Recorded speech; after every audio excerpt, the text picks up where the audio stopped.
Bocciata anche dalla CGIL, il settore banche e assicurazioni del sindacato di sinistra ritiene che la riforma del credito cooperativo porti le banche locali a diventare inutilmente globali. Il rischio di immaginare anche per le banche di credito cooperativo una finanziarizzazione di quelle che sono le situazioni del credito cooperativo è evidente, e le banche che sono banche di territorio rischiano di avere, anziché un'attività funzionale a quella che è il territorio stesso e che era stata fino in passato da sempre gestita così, soggiacere a quello che sono le dinamiche e le esigenze del mercato.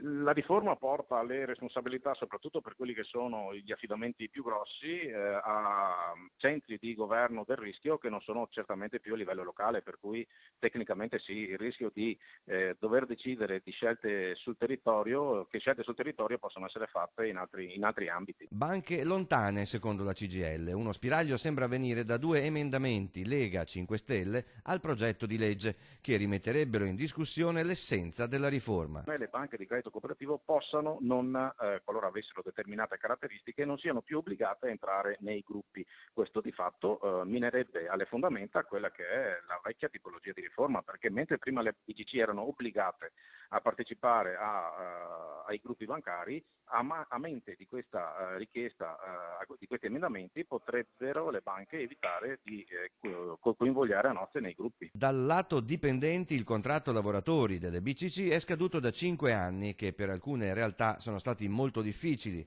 con contratti di solidarietà e ricorsi al fondo esuberi.